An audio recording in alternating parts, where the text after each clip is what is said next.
Hello, National University Academy students, National University Virtual High School students. This is Mr. Goyette coming to you to review a little bit more of Unit 5 for our AP US History class. We're going to be finishing up our discussion of Jacksonian Democracy. We're going to look at Van Buren coming into office here soon. We're going to look at also the rise of the Whig Party, which we just discussed a moment ago. But what I'm going to focus on now is finishing up our discussion of the attitudes among white Southerners. Now, the Antebellum South, pre-Civil War South, was holding on to slavery at this time, and it was getting more and more criticism from the North and among a minority of its own citizens who wanted to change or to abolish slavery. And one of the ways in which slavery was defended was biblically, and we know from the stories both in the Old Testament, Deuteronomy, Leviticus, and in the New Testament with St. Paul. These stories were used to bolster the argument that slavery was and should be, it's not only sanctioned by God, but should be legal in the states.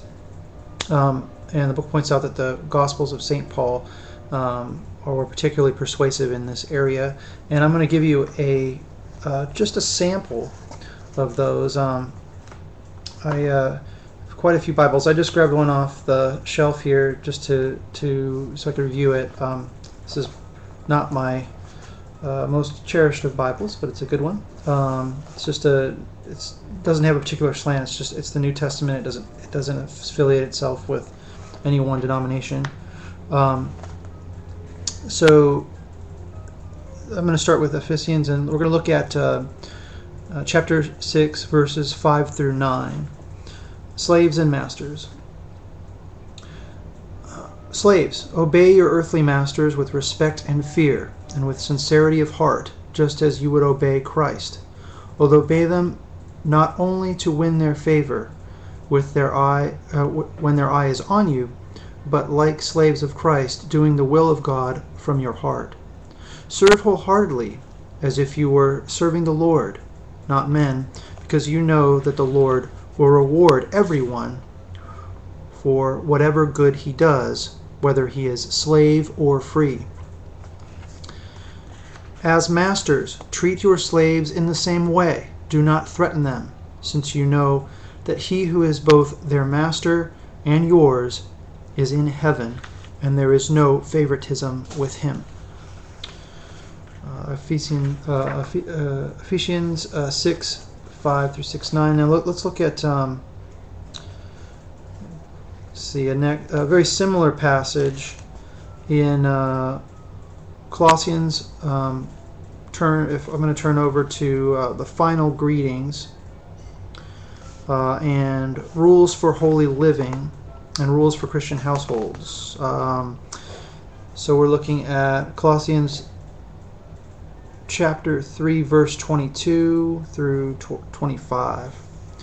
And I'm going to skip down to 22. Slaves, obey your earthly masters in everything, and do it not only when their eye is on you and to win their favor, but with sincerity of heart and reverence for the Lord. Whatever you do, work at it with all your heart, as working for the Lord, not for men, since you know that you will receive an inheritance from the Lord as a reward. It is the Lord Christ you are serving. Anyone who does wrong will be repaid for his wrong, and there is no favoritism.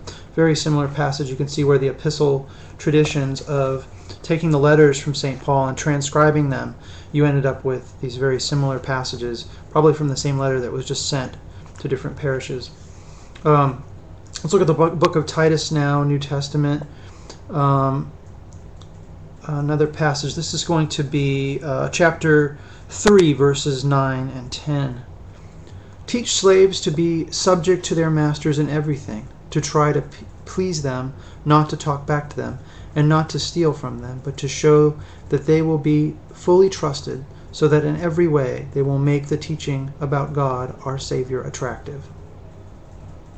So those are just a few of the passages that Southerners were using at the time to show that slavery was not only just in the eyes of God, but that there were that it was entirely sanctioned and that God had spoken directly to his people on how to treat slaves and that it was okay to have them. So you can see how St. Paul's words were used at the same time. Now we must acknowledge that the abolitionist movement in the North and abolitionists in the South were by and large Christian as well. So you had really two Christian fronts, and the morality of Christianity, recognizing that slavery was abhorrent and wrong, was also pressuring the South to change. So just while you had Southerners pointing to the Bible saying, hey, look, St. Paul says we're good here, we're fine, you had just as much pressure in the North saying, wait a second, just, hey, open the book of Luke, or open Matthew, Mark, Luke, or John, and you're going to find that treating people this way is wrong, period. So abolitionists would also cite the Bible and say, hey, come on now, slavery is abhorrent, it's fundamentally wrong. The most common way slaves expressed their discontent, and you had to read a couple of passages in chapter 11 about this. We talked about Nat Turner's revolts, and we talked about the Vassy case, but by and large, violent revolts were not common. Mostly what slaves did was passive resistance to point out to their southern slave owners that their lives were miserable. They would do a kind of passive resistance, kind of work strikes and hunger strikes. You can review this on page 314 to get a better sense of that.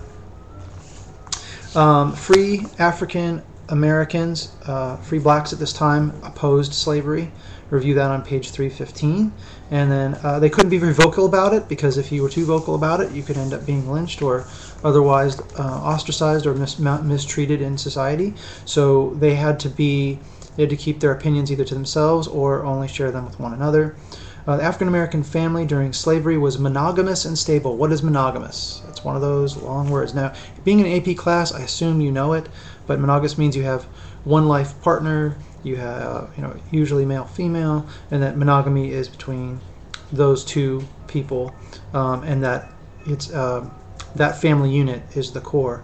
So aside from when slaves were sent down the river or traded or sold off, their families remained stable and monogamous and connected.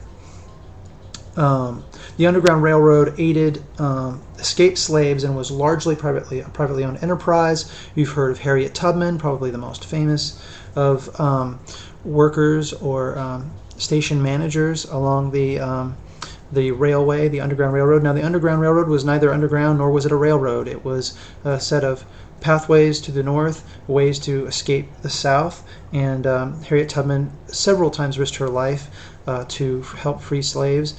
Many whites were involved in this, but this was not an entirely black or African American institution or group. It was run by whites and blacks, abolitionists, and people that just felt that slavery was wrong. Let's see.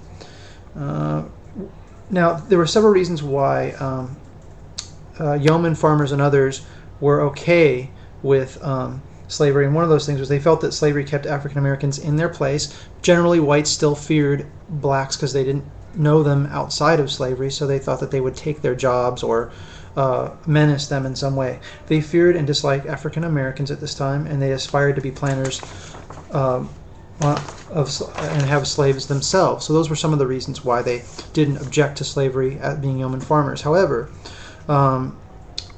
they were not persuaded by men like Hilton Helper, great name, Helper, of North Carolina, who believed that abolition, they actually believed that abolition threatened their liberty. So even though Hinton was saying, come on, we need to free the slaves, it didn't happen.